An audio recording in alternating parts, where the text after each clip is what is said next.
يؤتي الحكمة من يشاء. السلام عليكم ورحمة الله وبركاته. نحمده ونصلي على رسوله الكريم أما بعد. এই দরসে আমরা আলোচনা করব 28 নম্বর মূলনীতি নিয়ে। 28 নম্বর মূলনীতি হলো বিভিন্ন কিতাবের মধ্যে বর্ণিত মুখতালাফি মাসালার ক্ষেত্রে কোন কওলটা মুফতাবিহি এটা চেনার পদ্ধতি কি। প্রত্যেকটা কিতাবের তর্জ আন্দাজ ভিন্ন ভিন্ন, এই জন্য কোন কিতাবের মধ্যে কোন কওলটাকে তারজিহ দেওয়া হয়েছে, লেখক কোন কওলটাকে তারজিহ দেন, তারজিহকৃত কওলটাকে প্রথমেই উল্লেখ করেন না শেষে না মাঝখানে উল্লেখ করেন, এই বিষয়টা সেই লেখকের কিতাবের মানহাজ বুঝে সিদ্ধান্ত নিতে হবে।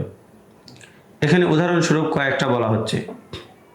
1 নম্বর, আল্লামা কাজী খান রহমতুল্লাহি আলাইহি ফতোয়া খানিয়ার মধ্যে এবং মুলতাকাল আবহর এই কিতাবের মধ্যে তার লেখক সাধারণত মুফতাবিহি এবং রাজেহ কওলকে সর্বপ্রথম উল্লেখ করেন।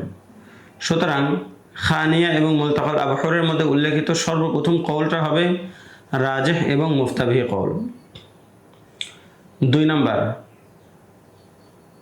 ইমাম সাহেবে হেদায়াত সাধারণত সর্বশেষে যে কওলটার দলিল উল্লেখ করেন সেটা ওনার নিকটে রাজে এবং মুফতাবিহি কওল হয়। খানিয়া এবং মুলতাকাল আবহর ছাড়া হেদায়া এবং হেদায়ের মতো অধিকাংশ কিতাবের মধ্যে লেখকদের রীতিনীতি এটাই যে যেই কওলটার নিকটে রাজে সেই কওলের দলিল শেষে উল্লেখ করেন। সুতরাং যেই কওলের দলিল শেষে উল্লেখ থাকবে সেই কওলটাই রাজে এবং তার নিকটে মুফতাবিহি বলে গণ্য হবে।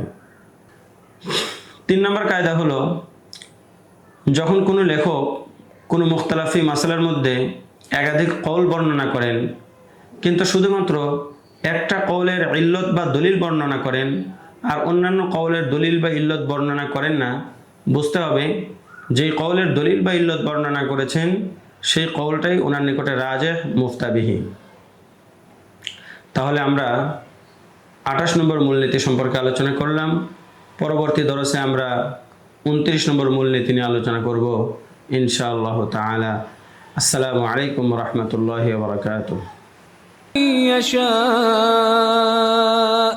ومن يؤت الحكمة فقد أوتي خيرا كثيرا وما يذكر إلا أولو الألباب.